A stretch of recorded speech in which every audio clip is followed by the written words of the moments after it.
Right, let's get started. Hi, everyone.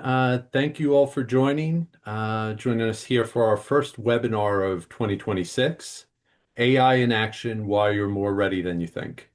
For those of you who are in the tri-state area who have joined us, I launched Empire Tech Forum for events like this to bring a topic of interest to either through a webinar format or live in-person get-togethers. Uh, let me just go to the next slide. The Empire Tech Forum is now 100 members. So if you're in the New York, New Jersey, Connecticut area, please join us. It was launched to engage members in conversations around business challenges, meet in person around the tri-state area, and gain trusted insight when navigating complex IT decisions with your peers. We have a number of different events coming up that I'm highlighting here. This webinar is our kickoff. We have another webinar coming up later this month, Dev AI. If any of you are interested in multi-MLL, LLM platforms, that might be a webinar you're interested in. Just let me know. Uh, Later in March, we're having a facilities automation webinar around cost savings and automations in your buildings. And then we're crossing fingers either late March or early April. We're going to kick off the spring with a happy hour to get our members face to face in person, which is really the intention of our forum.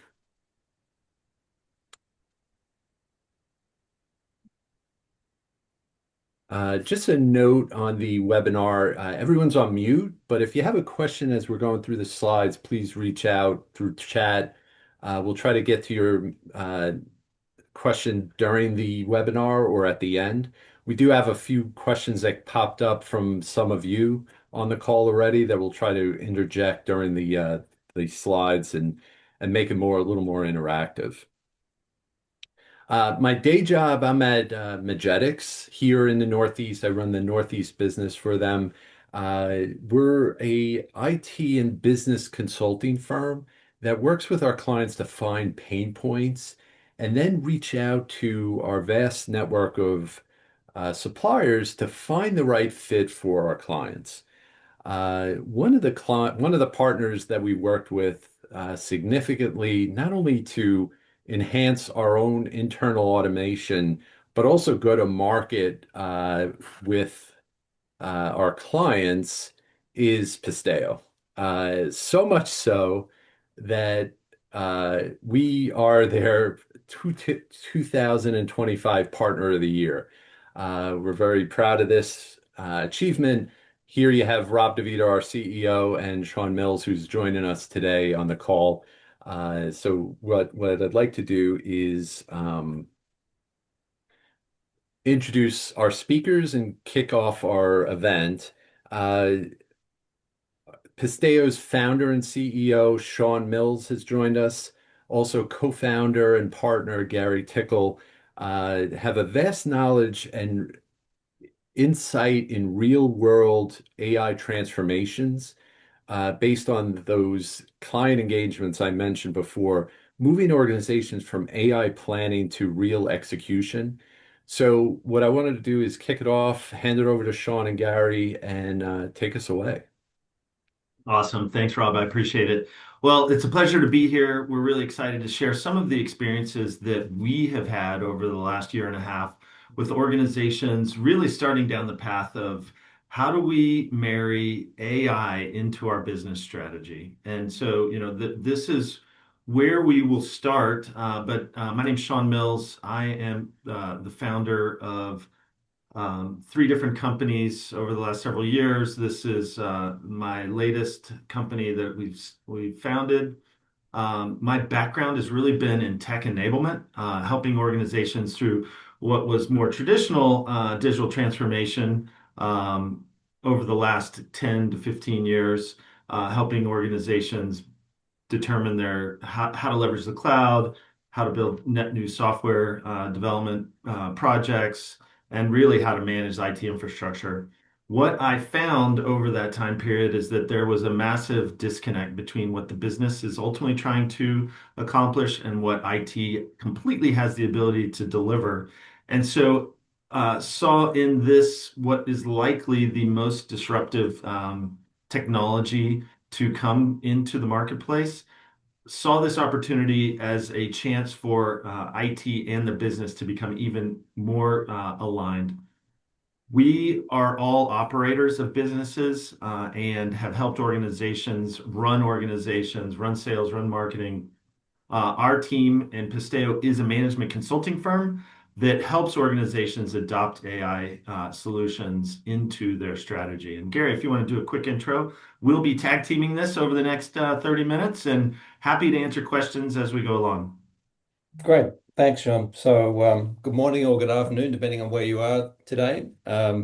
Yes, my background is also as an operator. I've spent most of my career running businesses, large-scale CPG operations across 4 continents and global businesses for large CPG companies. So I've walked many miles in the shoes of the people that we now work with. And my personal passion is the business transformation side of this because this is a tremendous opportunity, but also carries with it a fair amount of challenge around driving change and transformation through organizations and understanding that this is more than just putting software in a new system. And so my passion is to see that through and to make sure that clients have a great and successful experience with AI. And I share much of the same vision that Shawn does around seeing that this is a tremendous opportunity for businesses to leverage the knowledge and capabilities they have in a different way. Once they understand how to properly scale AI effectively, it can be a truly transformational moment for the business. And we've had a lot of fun doing that already with many clients. So great to be here with you. Awesome. Thanks, Gary. So yeah, as you can see on this slide, there is a disconnect. There's a few disconnects that are happening inside organizations right now. Number one, the CEO or the board is coming into the organization asking the board's asking the CEO, "Hey, what's our AI strategy?" The CEO's oftentimes coming to the head of IT saying, "Hey, IT leader, what is our AI strategy?" And that's where the disconnect immediately begins because the IT person is like, "All right, well, tell me how we need this to mesh into our business strategy." And so we're seeing right now, and the topic of today is how do we bridge this gap between AI planning and AI execution? There's a lot of POCs happening in the world. There's a lot of setting up of committees to get started. There's grassroots experimentation happening.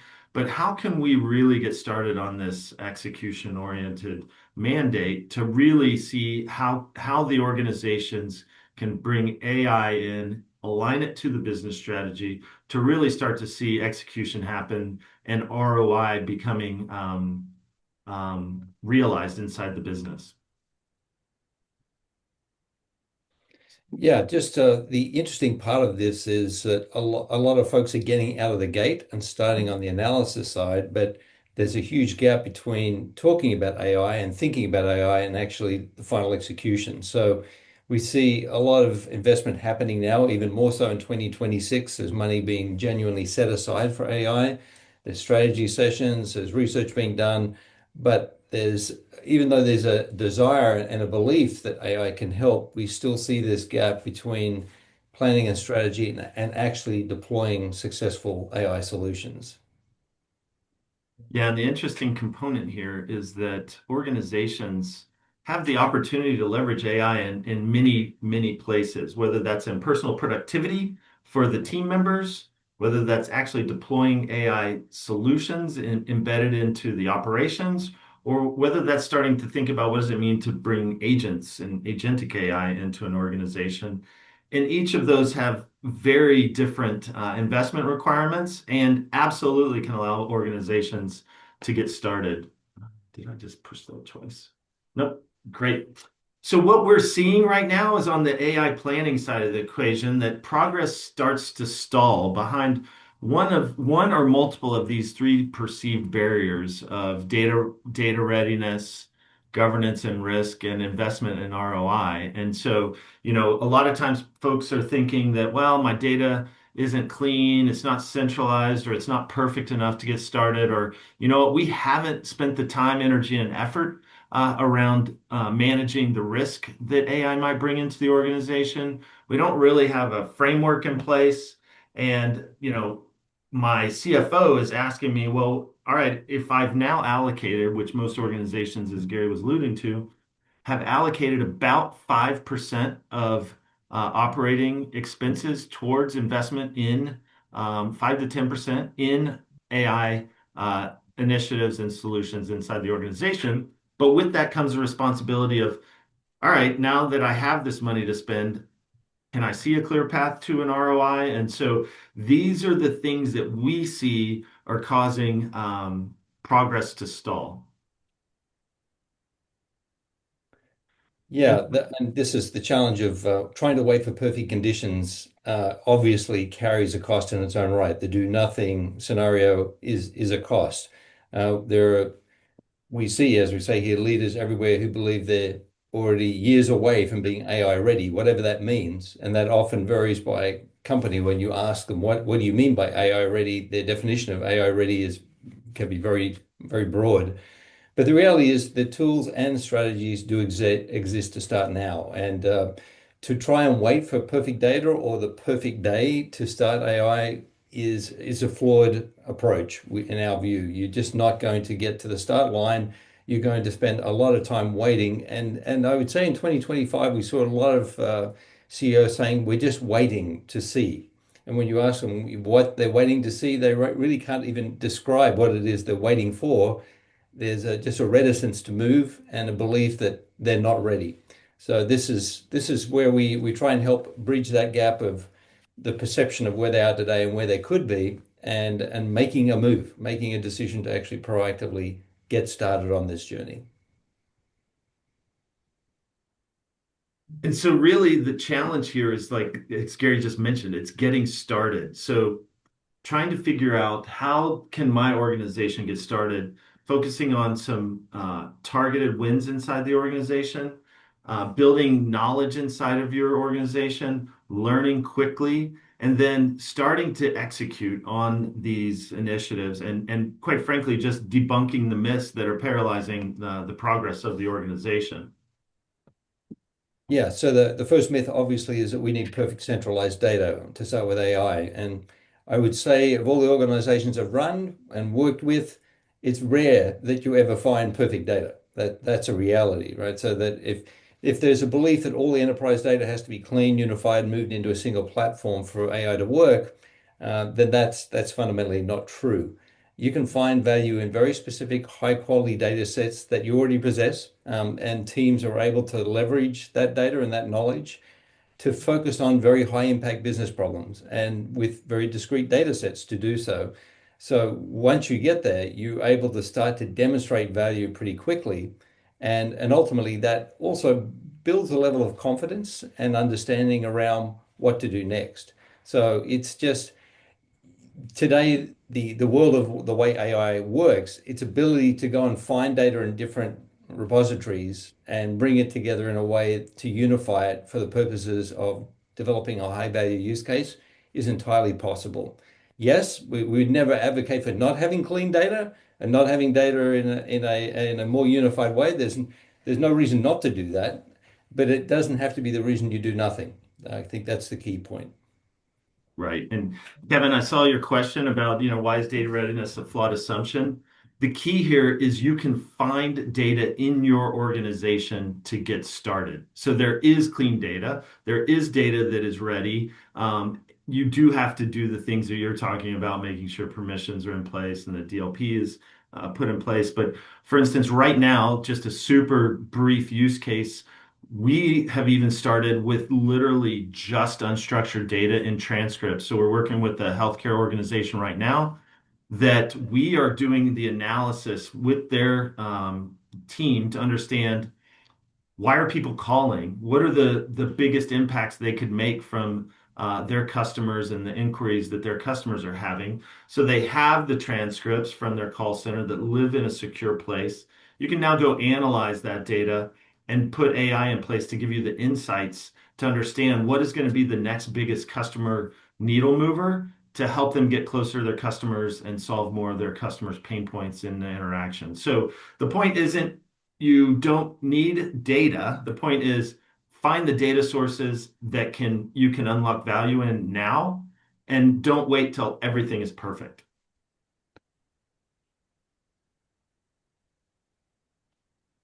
So then at the end of the day, myth two is that, look, we have to have a comprehensive governance framework in place first. So we can't get started until we set up a steering committee. We can't get started until our board has allowed us to overcome any compliance fears, etc. So one of the things we see oftentimes is that IT gets asked to get started, but then IT, having dealt with the pain of data breaches, having dealt with the pain of disparate systems, having dealt with the pain of people just running off doing shadow IT, governance is an important component of that reality.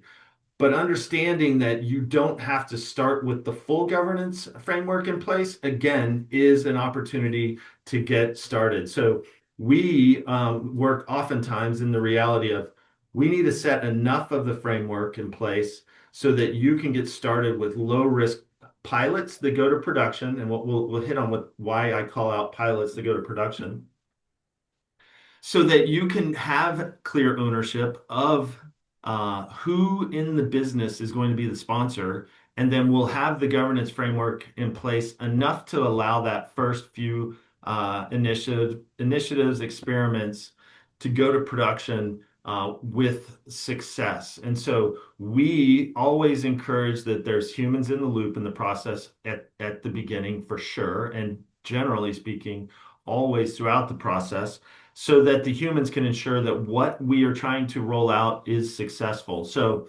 one of the metrics we hear all the time is that, hey, we're getting to pilot, but nothing ever goes to production. And that going to production is kind of one of the failings of the governance. So we get there, we see it, we don't know, is this allowed? Is this not allowed inside of our organization? So setting up a clear framework of an entry level of governance to get you all the way to production is super duper important. Yeah, and as part of that building as you go, you definitely would have folks like your legal counsel involved, where they're also learning about what is the right type of framework to build. So that it's an opportunity while you're piloting to actually establish what are the criteria for a successful global framework that you would finally build for the organization. So they're involved in it. They're one of the humans in the loop, if you like, in the pilot stage, but they're working alongside you to build out what will ultimately be a larger scale governance process. And the next one, of course, is that AI requires a massive high risk upfront investment, which we are never advocating for going for the big bang, big bet straight out of the gate. We strongly believe in the idea of crawl, walk, run. And that's a great way for the organization to build new muscle memory on how AI is going to work inside the organization. So you pick smart initiatives that are targeted. They may be low to medium risk use cases that move the needle so you can demonstrate success. You can show that there is some meaningful change brought about by AI, and then focus on just augmentation of the existing teams to either drive efficiency or revenue. It could be to save money or make money. It could be either of those things that you're focused on.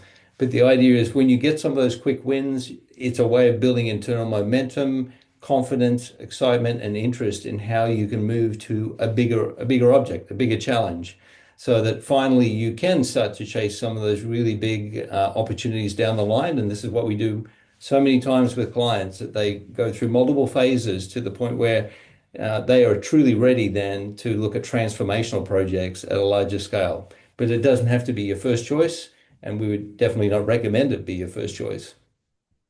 Yeah, we oftentimes have organizations say, "Hey, look, I'm waiting for my order of GPUs to land. I need to own my model. The model needs to live in my data center, etc." But we suggest, and we oftentimes with organizations choose to use the models that exist out in the market. Like go Yeah. out, prove using the latest and greatest, best LLM out there that the project you are trying to accomplish can get done. And then you can start work at cost optimizing. So, like one of our clients, we're working with an AI voice project.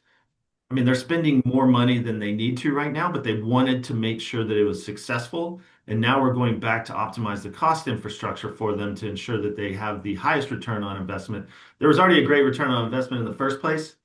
Now they get to optimize the cost structure. They can bring in their own LLM infrastructure on open source if that is what makes sense for them, and lower their costs. So definitely not the requirement for a high return on upfront investment.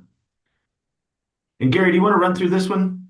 Yeah, so we have our framework of how we like to think about working in the AI space, our scale framework, which is our blueprint for how we think about holistic transformation. And it all starts with a strategy discussion. I mean, in the end, AI should be an enabler for you to deliver the strategy of the company. And it could be around enabling the removal of barriers to success that are holding back the strategy from being successful. It could be to accelerate certain aspects of the strategy or to actually chase new business that's been sitting on the strategic agenda. You just haven't been able to reach it because you haven't had the resource pool to do it. But we strongly believe it has to be tied to the revenue and the strategy and the revenue and cost base of the business. That's why we like to discuss this with the C-suite right out of the gate.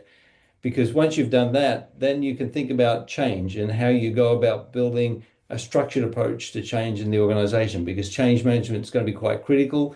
You're looking at changing work processes, work habits, and routines. And you're also looking at getting people in your organization confident that AI is working for them, not against them. Because you will meet passive or active resistance to AI if they don't feel like they're part of that change process. And then you get into tool selection. Obviously, the deployment of the final tool is important, but it should not be the first thing you're thinking about. These other aspects are critical to surround the tool selection. Leadership, we absolutely believe the leaders need to understand AI to a point that they feel like they are leading the process. Quite often we find that the least educated and least knowledgeable in AI are the leadership. They know what they've read in the newspaper or seen on TV, but they don't really have a strong grasp of it. We think it's really important that they get an detailed understanding, which leads into the final bucket, which is education. And that is once you start to empower your teams with knowledge and education, it's incredible how much self-identified opportunity comes from your teams who come back with ideas of where AI could assist them once they truly understand how AI works. So the educational piece is really critical, both for buy-in, but also for them to be able to help drive the AI agenda in the organization. Well, and we can't stress enough the E component here. Like almost all organizations skip this, and this is absolutely the foundation for organizational success of AI transformation. Because as Gary mentioned, if the teams that are ultimately going to be utilizing the AI tools don't believe in it, they haven't bought into it, they fear that it's going to take their job, as Gary mentioned, they ultimately can be the passive resistance that causes the thing to fail. And so Yes. we always get focused on education, and almost all organizations skip this step because it is so foundational to long-term success and long-term transformation. Yeah, and one of the key selling points, frankly, for the staff in your organization is you are future-proofing them because in the end, there's going to be two bodies of people moving forward. There'll be those in the workforce who understand the AI, embrace it, and use it, and those who are going to get left behind. That's the frank reality over time. So you are literally investing them in them to help them future-proof themselves. And so this kind of comes down to the reality of the new CIO and where does the CIO fit into this position? We kind of usually come in through one of two places inside the organization. We either come in speaking with the CEO, the CFO, COO, head of marketing, so on the business side, or we come in and partner with the CIO. Because what oftentimes happens is there's a legacy of reality of either success, marginal success, great success, lack of success or lack of perceived success that IT has driven for the business. And so this is again an opportunity for the tech leaders to really become that strategic orchestrator of how do we ensure that the business and our initiatives of executing on the business strategy, leveraging technology, in this case specifically like AI, that there is a clear tie between those two. When we come in, and whether we're speaking to the business or we're speaking to the head of IT or the CIO, we oftentimes immediately ask who is going to be your business partner in this process. So from the very get-go, we have a business champion and the head of IT partnering together to go through our scale framework so that we can see that there is a path to success. As we mentioned right at the beginning, oftentimes the CEO just looks at the head of IT and says, "Hey, go take it." And without finding that business partner for success, it's oftentimes a recipe for disaster or just super slow adoption. So this new strategic orchestrator role, ultimately, unfortunately, if you don't like it, it's unfortunate. If you like it, it's great, has to become the head cheerleader, has to become the head of internal bureaucracy and sales to ensure that these things are successful. We had a very, very large global distributor launch a $30 million AI project into their organization. Massive fail. They came to us and they asked us, and we had to come in and start from the ground zero to enable their team to use this AI solution that now is hugely valuable to that organization and is completely moving them forward. But they skipped that step. They forgot, they just threw a tool out and said, "Hey, go for it." Where now the role of the CIO, if you find a business partner between the two of you or multiple of you, you now can become the cheerleaders, the internal sales folks that help ensure that these things are successful. This is a changing role, and you're not just building the engine, you're driving the car and selling the destination that you're headed. So definitely a key component to think about, where do you fit in that role? Are you comfortable there? Are you uncomfortable there? Is this something that you're willing to do? Is this something that you need additional support and coaching to help execute on? Super critical slide here on future success. So you've got three critical pillars to think about as you think about building a blueprint for success here. Moving from this planning, which is important, to finally getting through execution, and having a balanced approach to do that without focusing on perfection. So first of all, speed, identifying and executing on high value, low risk use cases. So getting the team around the idea of where are the use cases, where are the opportunities, force ranking them, understanding what your, let's say, attitude towards risk is and appetite for it is, and coming up with a plan of where to start and getting started. And then secondly, having a focus on governance that is right sized to the work you're working on, right? So that it's being built at the speed of your change and the pilot that you're building, but ultimately not being a hindrance to moving forward, but being a partner to the moving forward. And then finally, building trust, ensuring that what you have as an output is reliable, it is secure, and it will drive adoption through your team so that they embrace it and they come to own it as their solution, not something that's imposed on them. Those three pillars are extremely important, the dynamics between the three of them, to ensure you get success and you get it at the right speed, right? Because you want to be able to demonstrate speed to value so that the organization feels good about the next choice they want to make in AI and that they're ready to go and scale. Hey, Gary, in going back to that slide, in the clients that you're working with, are there any of these pillars that people sacrifice more often in the projects to get those projects moving forward faster? Yeah, I think you have different experience in different organizations, but for sure there's often a skipping of the education building that's required to build trust, right? We talked about earlier the need to bring people into the decision-making process so that they're part of the identification of the use cases, they own what you're choosing to work on. It's not imposed upon them, and that they're educated so they actually understand what it is you're trying to do and what AI really is all about. So having speed without trust is a huge issue because then they just feel like AI is being imposed on the organization as opposed to embraced by the organization. So I think that's one area that is extremely important. And of course, just getting stuck on governance, just having the total focus being around we're trying to control every measure of risk before we've even decided what we're going to do can be the wrong place to start with the discussion. Yeah, we have a couple of clients that we're working with that has a super, super sharp IT team. Like this team Mhm. is super forward. Like we would hire them in a heartbeat to come into our organization. They're in there like delivering, building and delivering insanely beneficial products for their organization. But to Gary's point, they skipped and it's like fundamentally undercutting their success. The trust building inside the organization and the education, and specifically, this is in HR. They built an insanely awesome tool for HR to use, and HR basically told them to pound sand. We're not going to use it because it wasn't their idea. So these are real things that impede success inside of an organization, and we can't stress that enough.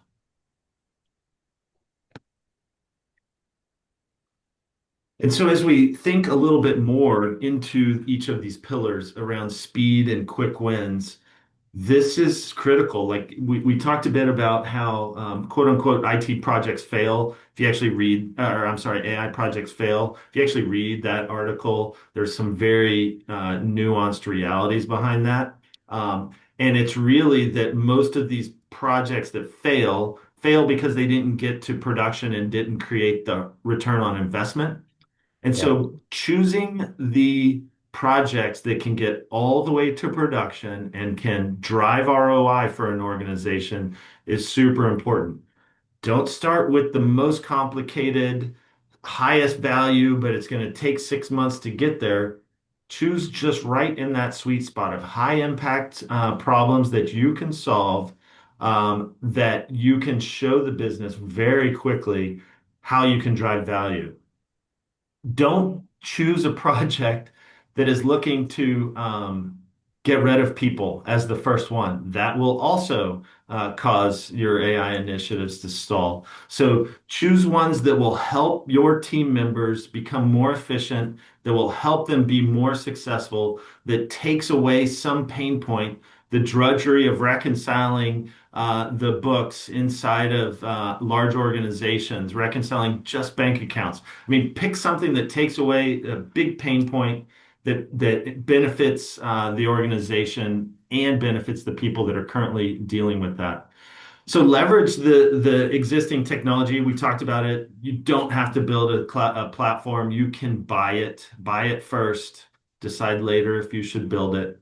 And then choose something that is can have a clear scope within 90 days. Oftentimes, these can have clear scopes delivered in 30 days, but make sure that you're choosing something high enough value, fast enough that you can bring people along with you to show and celebrate the success. Yeah, I don't think I've ever run a business anywhere where I've been able to say we're able with our resources to do everything we want to do. I mean, that just doesn't happen. So, the by positioning this to say, look, we are freeing up people, smart people to work on smarter things is a very simple message that people get, right? That there are elements of everybody's job that if it could be just moved aside to allow me to focus on other things that are of higher value, that's a benefit to the team. And everybody wants to get behind that. So that's a great place to start. So the second pillar talks about embedding governance to move with confidence. We've talked a bit about this, the fact that effective governance provides guardrails, so that they've got a safe space to innovate. So there has to be enough guardrails around it so people understand the rules of the game and how this is going to how this is going to work, but it doesn't stifle innovation. So it's a balancing act. You want ownership. That's extremely important. I'm still surprised that we have clients that we come to, and you can't really establish who actually is responsible for the outcomes and who owns the outcomes and what the outcomes are supposed to be, right? And to get that level of clarity. And of course, having with human in the loop and letting people know that in the end, AI is there to assist, it's not to overtake. And so there still has to be a human that owns the final outcome, and the output is extremely important. They don't get to take their hands off the wheel and let the car drive itself. They have to be involved and they have to own the result of whatever it is they have built and whatever solution it's delivering. And be clear about what good looks like. Have very explicit metrics, right? To be clear about what your expectations of the outcomes are. And again, we're surprised that often clients are going into this with the excitement of building something without being super clear on what good looks like at the other end, so that they can hold themselves accountable to where the project is relative to expected outcomes and be prepared to iterate.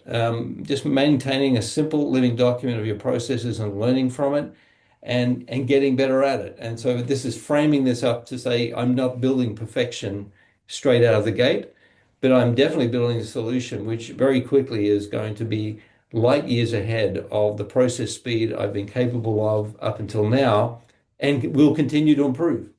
And the models continue to improve, the tools are continuing to improve, everything continues to improve. And my message always to the teams is you're working with the worst version of AI you'll ever see right now. And it's only going to get better, and it usually does nearly every day.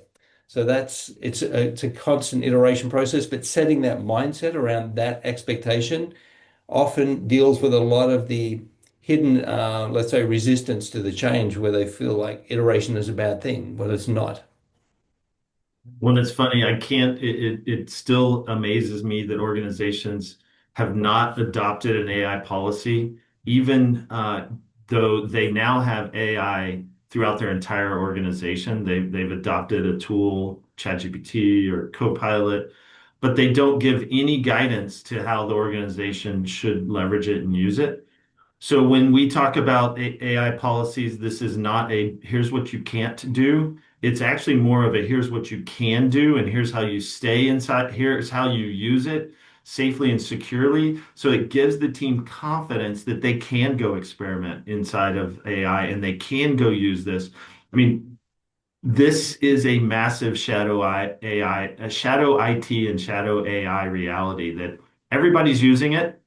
Many organizations don't have a policy, and the team doesn't know what they should, can, and can't do with it. So even something as simple as an AI policy can get you moving down the path aggressively. And I do know that probably most of you are going to say, "Oh, we have an AI policy," but I'm pretty sure likely it will be, "Here's all the things you can't do. Align your AI policy to experimentation, align it to your culture, align it to where you want to be in the future, not where you don't want your team members to use it." It can be a very powerful culture statement and really help in the adoption of AI towards your transformation. And so building the trust is super important. We talked a lot about this. This ensures lasting adoption because when the team is the team that's suggesting the future, suggesting the direction, there is a ton of buy-in. You can monitor for performance. You can make sure that your team's using it well.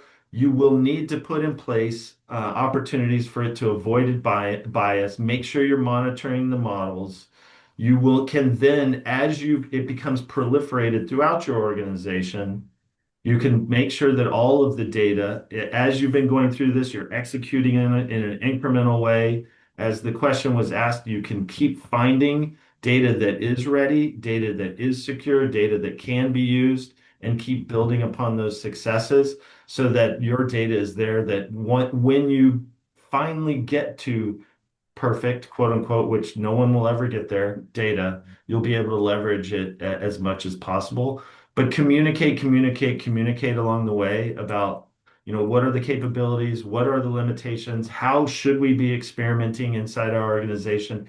This is the trust that builds the lasting adoption for the organization. Yeah, the simple reality is human beings don't love change, generally speaking. And so, one way change can fail dramatically is lack of visibility, lack of communication, and lack of ownership. And so, these elements are very critical to its success. Gary, So you want now to we bring move us into home? this idea around the where to take action, right? Where can you begin right now to think about AI planning to execution today? And it can start with, first of all, just convening a cross-functional work group, just getting people together across the business to talk about where the opportunities could be, what the goals are, and looking at high impact, low complexity business problems that are potential great places to start for AI in the organization. That's perfect place to kick off the discussion because again, you're bringing people on board right from the beginning without trying to demonstrate the solution, without trying to push a solution, without even trying to necessarily arrive at the solution. You're at least bringing the business problems to light and the opportunities to light. And then from there, you can start to branch into what a pilot structure could look like by bringing a small project group around that single problem that you defined as your first choice and defining the details of what success can look like, what data you will need, what's available to you, being clear about that, and who needs to be in that small dedicated team to get it moving, to get it out of the gate. And that's where cross-functional ownership becomes important. And then execute. Go and build a pilot. It doesn't have to be perfect, so you set clear expectations in the organization of what success looks like in terms of a pilot with the ultimate intention to learn from that, to look to enterprise scale solution down the line. But right now, if you can deliver value, learn from the process of what works, what doesn't, what you need to do in terms of resource pool to get it to work successfully. And then ultimately that will set you up for success for building bigger business cases and scaled business cases across the organization. And that's all achievable in a relatively short time frame without having to bet the farm on any of the solutions that you're going with, but to also build momentum behind the idea of AI being a realistic transformational tool that's deliverable in a reasonable time frame at a reasonable cost.